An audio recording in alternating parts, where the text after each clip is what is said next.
हम वही कहेंगे जो हमारा दीन हमको बताता है। अमल करो तो तुम्हारा भला है।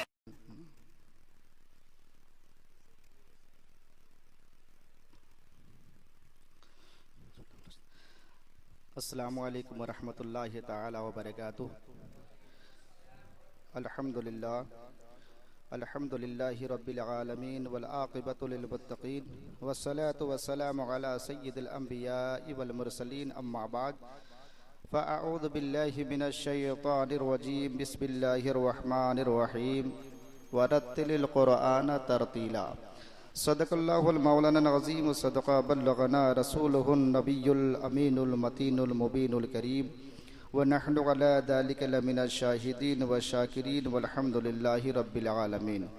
मुअज़्ज़ज़ सामीन, आइए हम और आप इंतहाई अक़ीदत व मोहब्बत के साथ अपनी और सारी कायनात के मरकज़ अक़ीदत अनीसे बेकसा चारा साज़ दर्दमंदा, हम गरीबों के गम गुसार, हम फ़कीरों के सरवत, शहर यार इरम ताजदार हरम, नौबहार शफ़ाअत शब असरा के दुल्हा हुजूर ताजदार मदीना सल्लल्लाहु ताला अलैहि वसल्लम की बारगाहे पुरवकार में दुरूद पाक सब मिलकर पढ़ लिया जाए। पढ़िए बावाज़ बुलंद, अल्लाहुम्मा सल्लि अला सय्यदना व मौलाना मुहम्मदिन मादनिल जूद वल करम व आलिहिल किराम व आलिहि व बारिक व सल्लिम। सल्लु अलैहि सलातु व सलामन अलैका या रसूल अल्लाह, अस्सलातु व सलामन अलैका या हबीब अल्लाह सल्लल्लाहु ताला अलैहि वसल्लम।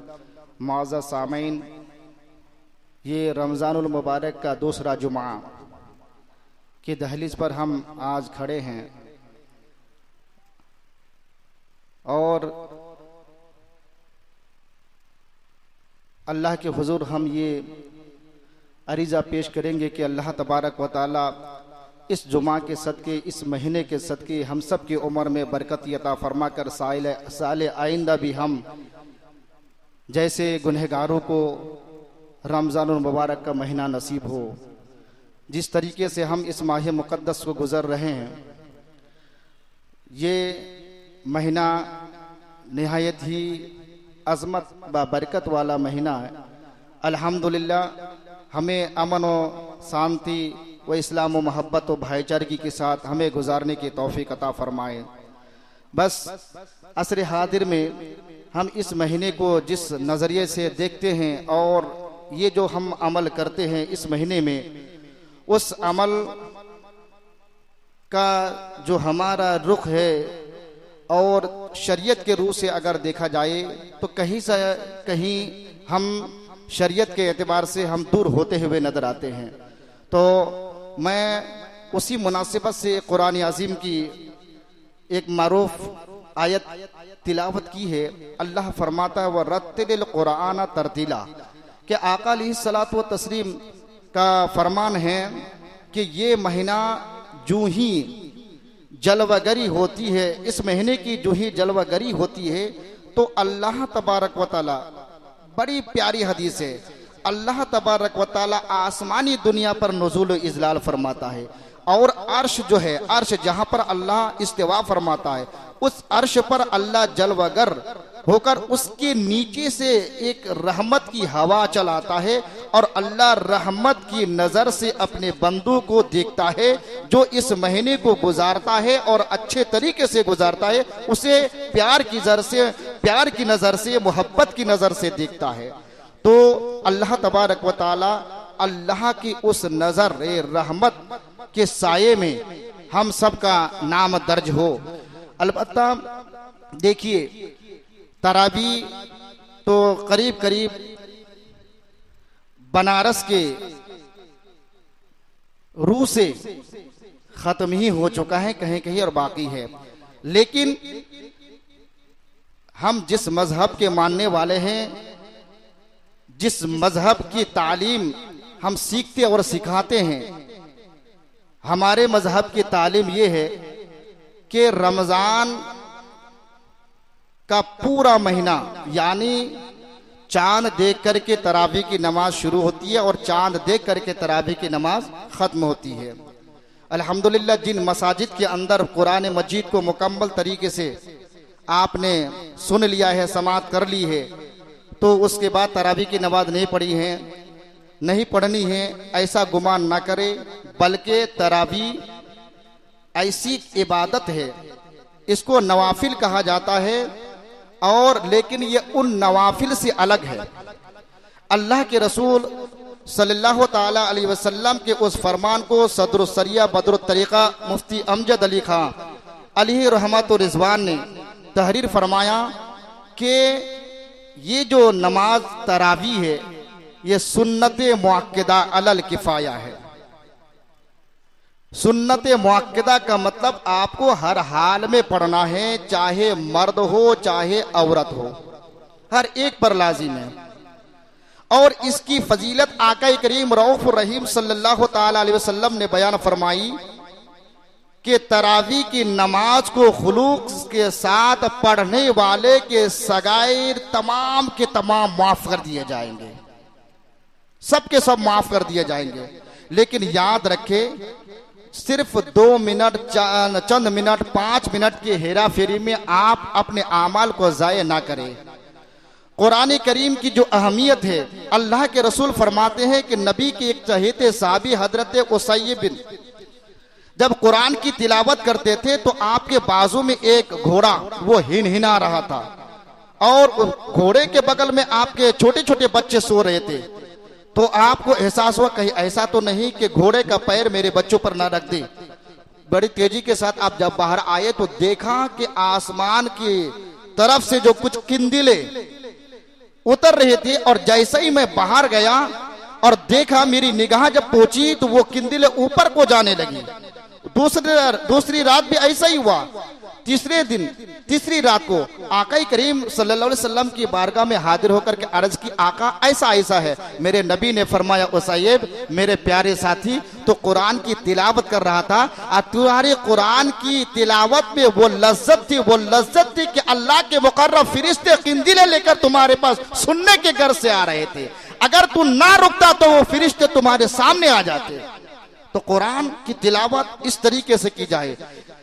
बहरहाल बाद लोग एक मसले पर बात हो रही थी, गुफ्तगू हुई कि आज कहा जाता है कि 3 दिन में तरावी की नमाज नहीं पढ़नी चाहिए, 5 दिन में नहीं पढ़नी चाहिए, 10 दिन में नहीं पढ़नी चाहिए।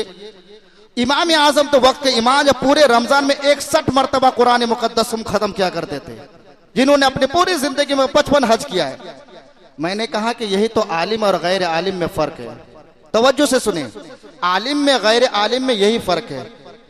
इमाम आजम अबू हनीफा 61 कुरान मुकद्दस को खत्म किया करते थे, लेकिन क्या अभी आपने गौर किया कि किस तरीके से आपने उस कुरान मुकद्दस को खत्म किया?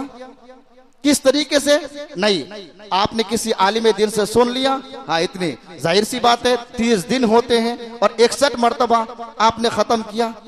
तो उसका मसले का हल सदरुल सरिया बदरुत तरीका ने लिखा है कि नहीं, बल्कि इमाम आजम की उस 61 खत्म में 30 रातें भी मौजूद थी, 30 दिन भी मौजूद थे, और उसमें तरावी की नमाजें भी मौजूद थी। बात समझ में आ रही है? इस तरीके से आपने कुरान मुकद्दस। और रही बात इमाम आजम के उस अमल पर आपकी नजर है, इमाम आजम के ने जिस तरीके से कुरान की अजमत को लोगों को बताया है और उस पर अमल किया है। पता है ना कि उनके जो साहबजादे थे, उनके साहबजादे को पढ़ाने के लिए या अपने बच्चे को भेजा अपने उस्ताद के पास कुरान की तालीम के लिए। जब उनके लड़के का कुरान मुकद्दस खत्म हो गया, इमाम आजम बहुत बड़े मालदार बाप के बेटे तर खुद तिजारत करते थे, पैसे वाले थे। तो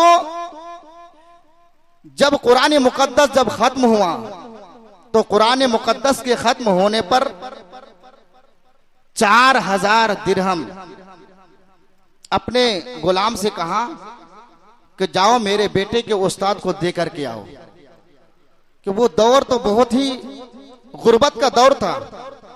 4000 दिरहम बहुत माना रखता था। जब खादिम ने ले जाकर के पहुंचाया, कहा कि ये कैसा खुद इमाम आजम ने दिया है कि आपने उनके बेटे का नाज़रा कुरान को खत्म किया है, उसके बदले में तोहफे में इमाम आजम ने ये आपको दिया है। कहा कि मैं इतना नहीं ले सकता, ये बहुत ज्यादा है, ये इतना नहीं ले सकता। चुनांचे ये कह करके जब वापस कर दिया और खादिम आकर के इमाम आजम को बताया तो इमाम आजम ने कहा कि जाकर के कह दे कि आज के बाद मेरे बेटे को कुरान की तालीम ना दे। तवज्जो से सुने, इमाम आजम ने फरमाया कि आज के बाद वो मेरे बेटे को कुरान की तालीम देने के लिए ना आए। जब ये बात उस्ताद तक पहुंची तो उस्ताद ने कहा कि बात क्या है हुजूर, मुझसे क्या गलती हो गई है? कहा कि जिसके नजदीक कुरान की एक आयत की अहमियत हो, अल्लाह पर वो उसकी कीमत को बना ले कि 4000 उसकी कीमत है, ऐसे को मैं अपने बेटे का उस्ताद नहीं बना सकता, नहीं बना सकता। तो कुरान को कोई वजन नहीं कर सकता। चुनांचे कुरान की तिलावत जो नमाज में पढ़ी जाती है और यही सही है, जिसका अजर अल्लाह देगा। तो किस तरीके से कुरान मुकद्दस की हम तिलावत करेंगे, हम नमाजों में पढ़ेंगे, जो अल्लाह सिला अता फरमाएगा, अजर देगा। तो अल्लामा अमजद अली खां अली रहमत और रिजवान तहरीर फरमाते हैं, उसके 3 तरीके हैं। अगर आप इमाम की इक्तिदा में नमाज अदा करते हैं, यानी फर्ज नमाज, तो फर्द नमाज अगर आप पढ़ रहे हैं तो इस तरीके से पढ़ना होगा कि वरतिल कुरान तरतीला, हर आयत पर ठहर ठहर के इमाम क़िरात करे। और अगर आप तरावी की नमाज में अगर उसकी तिलावत हो रही है तो मुतवस्सित दर्जे में किया जाए। मुतवस्सित का मतलब इतना भी नहीं कि लफ्ज़ समझ में ना आए। और अगर तने तन्हा पढ़ रहे हैं तो कुरान को हदर के साथ पढ़ी जाए। हदर यानी रफ्तार के साथ पढ़ी जाए, और रफ्तार का मतलब कि हर एक वर्ड समझ में आनी चाहिए। ठहर ठहर कर, जाहिर सी बात है जब कुरान की तिलावत ठहर ठहर करके पढ़ी जाएगी तो उसका लफ्ज भी समझ में आएगा, उसका माना भी समझ में आएगा कि इतने मर्तबा वो ठहरे कि अगर वो तर्जमा करने वाला हो, तर्जमा करना चाहे तो तर्जमा कर सकता है। और जब मुतवस्सित अंदाज में पढ़ेंगे तो कम से कम इमाम कुरान की आयत पढ़ेगा और पीछे पीछे आप उसका तर्जमा कर सके। अगर ना भी कर सके तो कम से कम उसके आपके पास इतनी समझ हो, इतना टाइम हो कि आप कर सके। और हदर का मतलब यह कि आयत कुरानी को हर एक हर्फ को अलग अलग समझना।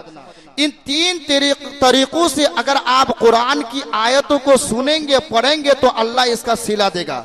और अगर इसके बरखिलाफ आपने किया तो एक जर्रा पर भी आपको नहीं दिया जाएगा, बल्कि इन लोगों का हशर उन लोगों के साथ होगा जिनके आमाल अल्लाह अकबर कसीर तादाद में दुनिया में देखते हुए नजर आएंगे, जिनके आमाल को देखकर फिरिश के रश्क करते हुए नजर आएंगे, लेकिन अल्लाह के हुजूर अर्ज करेंगे कि अल्लाह ये तुम्हारे बंदे अल्लाह अकबर अपने अमल के प्लेट में इतनी सारी नेकियां लिए हुए हैं। अल्लाह फरमाएगा कि तू जो देखता है वो हकीकत में है नहीं, क्योंकि ये दुनिया कमाने के लिए अपने आमाल को जमा किया है, कल कयामत के मैदान में यही नहीं किया उनके मुंह पर मार दिया जाएगा।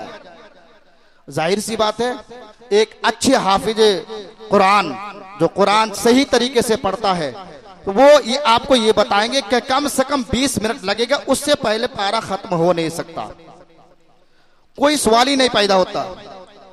कम से कम 20 मिनट, मेरे ख्याल से मैं कम ही बता रहा हूं, 20 मिनट। और जाहिर सी बात है कि 1.5 घंटे में अगर कोई 6 पारा 7 पारा पढ़ लेता है तो न जाने क्या पढ़ता होगा, या तो खुद पढ़ता होगा, खुद सुनता होगा। ऐसे हाफिजों के लिए और ऐसी हाफिजों के लिए कल कयामत के मैदान में जहन्नम के उस तबके पर रखा जाएगा जो अल्लाह ने मखसूस करके उन लोगों के लिए बनाया जो हाफिज कुरान लोगों की दिखावे के लिए, अपने उरूज पाने के लिए, ताकि मैं क़िरात जाकर बड़ी तेजी के साथ कुरान की आयतों को पढ़ूं और मुक्तदी सुन करके वाह वाह क्या रफ्तार है, कितनी तेजी से पढ़ा, कितने मेहनत से पढ़ रहा होगा। अल्लाह अकबर कहते उस हाफिज ने तो इतने दिन में खत्म कर दिया, यहाँ तो इतने दिन में खत्म कर दिया। और मुक्तदी हजरात भी इनके पीछे पीछे जाएंगे। कौन मुक्तदी? जो ये बाहर आकर के कहते कि अरे वो हाफिज बड़ी तेजी के साथ पढ़ता है, 15 मिनट में एक पारे को खत्म कर दिया। 15 मिनट में होगा नहीं, वो तो 10 मिनट में खत्म करता है। यानी ये मिनट के चक्कर में रहता, नेकी के चक्कर में नहीं रहता। ऐसे लोग अल्लाह अकबर, जब ऐसे हाफिजों को जहन्नम में भेजा जाएगा तो उनके पीछे पीछे मुक्तदियार भी जहन्नम में जाएंगे। तो याद रखे, तरावी आप शुरू से लेकर के आखिर तक पढ़ा करें। और ये ऐसा अमल है, बहुत सारे बिदाती फिरके, ये मौलाना कासिम जो क्या कहते हैं कुदरी शरीफ के मुसन्निफ, ये देवबंदी मौलाना है, उन्होंने बयान किया है कि तरावी की नमाज ये 20 रकात ही है। अलबत्ता कोई जो गैर मुकल्लिद कहते 8 रकात है या ये है वो है फला है ढेका है, नहीं, बल्कि उन्होंने बयान किया है कि शरत कुदूरी के अंदर के 20 ही रकात ये तरावी की नमाज है। और आगाज इसका ये था, अल्लामा लिखते हैं कि नबी पाक सल्लल्लाहु ताला अलैहि वसल्लम ने एक मर्तबा आधी रात के गुजरने के बाद जब मस्जिद नबवी के अंदर तशरीफ ले गए तो कुछ सहाबा किराम को अमल करते हुए देखा, नवाफिल पढ़ते हुए देखा। तो आका करीम रऊफ रहीम सल्लल्लाहु ताला अलैहि वसल्लम ने जब अपने चहेते सहाबियों को नेकियों के हरीस देखा तो ये देखकर नबी ने फरमाया, मेरे सहाबियों और मेरी इक्तिदा में नमाज अदा करो, मैं तुम्हें नमाज पढ़ाऊंगा। तो आप सल्लल्लाहु अलैहि वसल्लम ने 20 रकात नमाज अदा की। और नींद फाते खैबर दामद पैगंबर से भी एक रवायत है जो तिरमिजी और हाकिम ने उसको नकल फरमाया है कि सरकार दो जहां सल्लल्लाहु ताला अलैहि वसल्लम 20 रकात और 3 रकात यानी कुल 23 रकात नमाजें पढ़ाया करते थे। 20 रकात तरावी की होती और 3 रकात वित्र की नमाज जमात के साथ पढ़ाई जाती, जो सिर्फ रमजानी में पढ़ाई जाती है और महीनों में वित्र की नमाज जमात से नहीं पढ़ाई जाती। तो जैसा ही देखा तो दूसरी रात को भी आका करीम रऊफ रहीम सल्लल्लाहु ताला अलैहि वसल्लम तशरीफ ले गए, सहाबाए ने आप सल्लल्लाहु अलैहि वसल्लम की इक्तिदा में नमाज अता की। तीसरे दिन भी ऐसा ही हुआ। कई दिन के बाद आका करीम सल्लल्लाहु ताला अलैहि वसल्लम तशरीफ नहीं लाए। एक रात को सहाबाए किराम मुंतजिर रहे कि आका आएंगे तो नमाज पढ़ाएंगे। साहबा हमारी तरह नहीं थे, हम चाहते कि जल्दी जल्दी नमाज खत्म हो के भागे, लेकिन सहाबाए किराम नेकियों के इतने हरीस थे कि चाहते थे कि आप आए और आपकी इक्तिदा में हम नमाज अदा करें, हम आपकी इक्तिदा में नमाज अदा करें। तो देखा कि नहीं, तशरीफ नहीं लाए। दूसरा दिन भी देखा कि तशरीफ नहीं लाए। इतने में क्या हुआ कि आका करीम रऊफ रहीम सल्लल्लाहु ताला अलैहि वसल्लम जब तशरीफ ले आए तो सहाबा किराम ने अर्ज की, या रसूलल्लाह कल आप तशरीफ नहीं लाए, कल आप तशरीफ नहीं लाए। तो मेरे आका करीम रऊफ रहीम ने फरमाया कि तशरीफ मैंने इसीलिए नहीं लाया, उसकी वजह यह थी कि मेरे सहाबियों अगर मैं तशरीफ ले आता और जो है कि बार बार रोजाना पाबंदी के साथ आता तो ये नमाजें तुम पर फर्ज हो जाती, इसीलिए मैंने तर्क कर दिया ताकि फर्ज ना हो और ना ही वाजिब हो बल्कि सुन्नत मुअक्कदा अलल किफाया हो। फिर आका करीम सल्लल्लाहु ताला अलैहि वसल्लम के विसाल शरीफ के बाद फिर जगह जगह पर जो सहाबा किराम वो तने तनहा नमाज पढ़ा करते थे। यहां तक कि खुद मस्जिद नबवी के अंदर भी अकेले अकेले नमाज पढ़ा करते थे। तो फारूक आजम ने राय कायम की कि काश अगर ये नमाजें जमात के साथ पढ़ी जाए तो बहुत ही अच्छा हो। क्यों? इसलिए कि कोई नमाज पढ़ रहा है, कोई कुरान की तिलावत कर रहा है, कोई जिक्र अस्कार कर रहा है, अगर सब मिलकर के एक साथ नमाज अदा की जाए तो बहुत ही अच्छा हो। चुनांचे इतना कहना था, जब वापस गए तो दूसरी रात को जब नमाज के लिए फारूक आजम आए तो देखा कि लोगों ने चुन करके हजरत उबई बिन काब को इमाम बना करके उनकी इक्तिदा में नमाज अदा कर रहे हैं। फारूक आजम की जब नजर पड़ी बहुत खुश हुए और कहने लगे कि हादिही नेमतो, क्या ही बेहतरीन, हादिहिल बिदअतो नेमत, यानी क्या ही अच्छी बिदअत तुमने शुरू कर दी है। फिर दौरे फारूक आजम से वो तरावी की नमाज 20 ही रकात पढ़ी जाती है और इस तरीके से पढ़ी जाती है कि कुरान को साफ साफ हुरूफों के साथ जो लोग ये ख्याल करे कि बड़ी तेजी के साथ कुरान की तिलावत की जाए या फिर जो हाफिज तेज रफ्तार कुरान को पढ़ते हैं उनकी इक्तिदा में नमाज पढ़ते हैं और उनकी रफ्तार को देख करके दूसरी जगह में जाकर उनकी तारीफ करते हैं तो उनका हशर भी उन लोगों के साथ होगा। अल्लाह खैर फरमाए।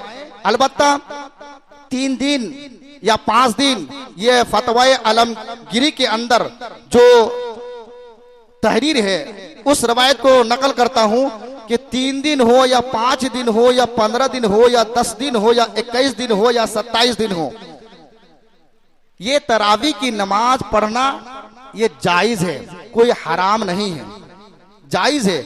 लेकिन आप ऐसे हाफिजों के पीछे आप नमाज अदा करें कि जो साफ साफ हुरूफ को पढ़ता हो, जिसके सुनने में भी सवाब हो, अच्छा लगे, वक्त लेकर के नमाज पढ़ाई तो कोई कबाहत नहीं है। और अगर आप ऐसे के पीछे नमाज अदा कर रहे हैं कि जो उनको खुद को समझ में आती है कि नहीं आती है, तो वो तो खुद जहन्नम में जाएगा, लेकिन आपको भी घसीट करके जहन्नम में लेके जाएगा, आपको भी लेकर के जाएगा। तो देखिए, आज जो हमारी जबोहाली का कारण है ना, यही है कि हम कुरान से दूर हो रहे हैं। कितना अच्छा होगा ना कि अगर 27 दिन की तरावी की नमाज पढ़ी जाए, 27 दिन की, और 27 दिन अक्सर किताबों के अंदर पाई जाती है। क्यों पाई जाती है? 28 दिन क्यों नहीं, 29वें दिन क्यों नहीं? क्योंकि 29वें दिन में शक होता है कि चांद कहीं निकल ना जाए, जब निकल जाएगा तो तरावी की नमाज नहीं है। लेकिन आका ने फरमाया कि 27वीं उस रात को शब कदर कहा गया है, और शब कदर अल्लाह अकबर फरिश्तों का नुज़ूल होता है। और उस रात में अगर कुरान मुकद्दस की तिलावत को खत्म किया जाए, पढ़ा जाए, तो जो जिब्रील अपनी जमात को लेकर के हाजिर होता है उस कदर वाली रात में, तो अल्लाह तबारक व तआला इन आमार को ले जाकर अल्लाह की बारगाह में पेश कर सके कि अल्लाह रूए जमीन पर आज भी तेरा मानने वाला, तेरा चाहने वाला, तेरी तस्दीक करने वाला, तेरे महबूब को चाहने वाला आज भी जिंदा है।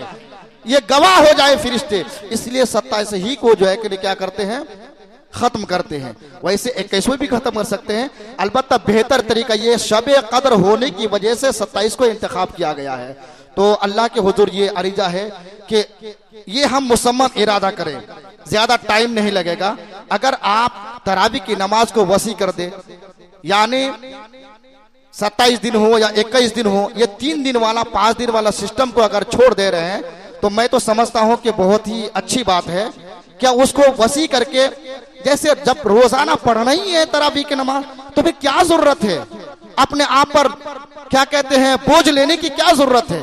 आपको पता है ना, जो 3 दिन 5 दिन में नमाज पढ़ते हैं ना, पूरा बदन दर्द करने लगता है, उसकी आंख भी सही सलामत नहीं टिकती है, पैर भी खड़े होने के भी काबिल नहीं रहता है।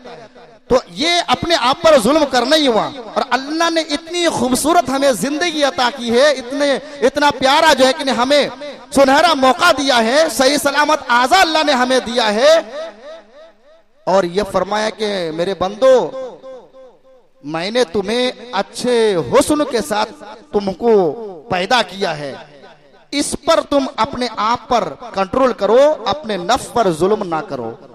तो आज हम अगर इस तरीके से अमल करके अपने जिस्म पर अगर बोझ डाल रहे हैं, अगर अपने आप पर दुश्वारियां डाल रहे हैं, तो गोया कि अपने नफ्स पर हम क्या कर रहे हैं, जुल्म कर रहे हैं। और जुल्म करना यह मजहब इस्लाम का तरीका नहीं है। अल्लाह हम सब के लिए खैर फरमाए और तरावी की नमाज पढ़े। इस महीने को अच्छे तरीके से हम इस महीने को गुजारें, ताकि अल्लाह तबारक व तआला इस महीने की एक नेकी भी अगर अल्लाह के हुजूर कबूल हो जाए तो हमारा बेड़ा पार हो जाएगा।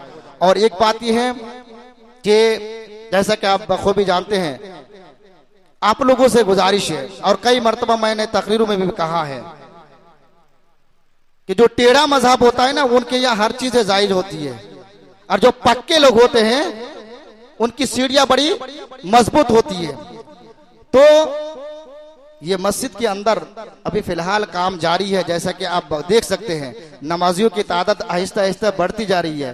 तो मस्जिद 5 गुंबद के इमाम साहब हाफिज फरीद साहब ने और जो मस्जिद 5 गुंबद के कारकुनान हजरात हैं, इन लोगों की राय के मुताबिक आहिस्ता आहिस्ता हम जो है कि पैसों को इकट्ठा करके मस्जिद को वसी करें, ताकि नमाजियों को कोई दुश्वारी ना हो। अल्हम्दुलिल्लाह हाफिज साहब ने कदम आगे बढ़ाया है, आप हजरात के तावन भी आ रही है, दे रहे हैं। तो मैं कह रहा हूं कि ये रमजान का महीना, अगर आप ज्यादा से ज्यादा इसमें तावन करें, अपना बढ़ चढ़ करके हिस्सा ले, तो बड़ी जल्दी के साथ ये सामने वाला जो हिस्सा है हम जो है कि मस्जिद के अंदर उसे दाखिल कर लेंगे, तो नमाजी को कोई तकलीफ नहीं होगी। तो जैसा कि आका करीम सल्लल्लाहु तआला अलैहि वसल्लम का ये फरमान है कि आका करीम ने जब फरमाया कि रमजान में खर्च किया करो, रमजान में खर्च किया करो, तो सहाबाए किराम खर्च करते थे और इसलिए ज्यादा खर्च करते थे कि यहाँ एक का कई मिलने वाला है और महीनों में तो एक का एक ही मिलेगा। लेकिन जब रमजान की फजीलत बयान की कि ये महीना ऐसा है जो एक का कई मिलेगा, एक का कई मिलेगा, तो वो सहाबाए किराम जो अल्लाह अकबर जो मजदूर किस्म के थे, जिनके पास खाने का कोई सामान नहीं था, नेकियों की हरीस की वजह से सुबह सवेरे अल्लाह अकबर सेहरी करके काम काज के लिए चले जाते, फिर मजदूरी करके आते, जो उससे रकम कमाते तो कुछ अपने लिए रखते और राह खुदा में खर्च भी करते, अपने नामा अमल में सवाब का इजाफा भी कर पाते। तो अल्लाह की बारगाह में ये हुजूर है, हम भी उनके गुलाम हैं, उनके नक्श कदम पर चलते हुए ज्यादा से ज्यादा हम तावन करें ताकि हमारा काम बड़ी तेजी के साथ ये वाला जो सामने नजर आ रहा है ये बन जाए। और दूसरी बात यह है कि इससे पहले में मैंने ऐलान किया था, लोगों का एक वहम है कि जो मिंबर रसूल पर खड़े होकर उलमा बयान करते वो गलत बयान करते हैं। गलत बयान नहीं है।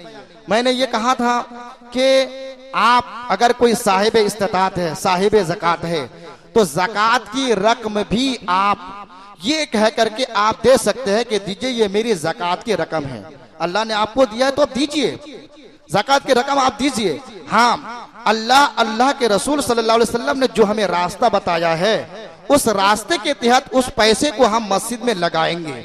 ज़कात की रकम न मदरसों में देना जायज है और ना ही मस्जिदों में देना जायज है। लेकिन मदरसे में हर कोई जानता है कि हाँ मदरसे में दिया जाता है, मदरसे में जायज है। अरे जब अल्लाह का घर ज़कात की रकम हजम नहीं कर सकता तो मदरसा कैसे हजम? वो भी तो रसूलुल्लाह का घर है। लेकिन उलमा उसकी सूरत निकालते हैं कि मदरसे में ज़कात की रकम को किस तरीके से हलाला किया जाए, जायज किया जाए। तो वही चीज हम देख रहे कि हमारे पास कम है, जितने पैसों की जरूरत है उतने पैसे इकट्ठा हो पा नहीं रहे। तो हम ये कह रहे हैं कि आप हजरात से गुजारिश है, जो साहिब इस्तात जिसको अल्लाह ने मालो दौलत दी है, अगर चाहते हैं कि हम अपनी रकम ना दे करके ज़कात की रकम देना चाहिए मस्जिद में, तो आप मस्जिद की ज़कात की रकम भी मस्जिद में आप दे सकते हैं, दीजिए। लेकिन शर्त यह कि आप ये कह करके दीजिए कि ये ज़कात की रकम मेरी तरफ से है, मेरी तरफ से। अल्लाह तबारक व तआला उस पैसे को आपके लिए सदका जारिया बनाएगा। ये मुफ्ती गुलाम अहमद साहब ने अनवारुल बयान के अंदर एक बड़ी किताब के हवाले से लिखा है कि लोग कहते हैं कि ज़कात की रकम तो एक मैल है, ठीक है मैल है, उससे भी सदका जारिया होता है। मैं कहता हूँ हाँ, उससे भी सदका जारिया होता है। ये मुसम्मम इरादा करके आप दें, इंशाअल्लाहुल अज़ीज़ आपके लिए ज़कात की रकम अदा करके वो मैल भी दूर होगा और साथ साथ नेकियां भी मिलेगी और कयामत तक उसके रकम का जो सिला है दिया जाएगा।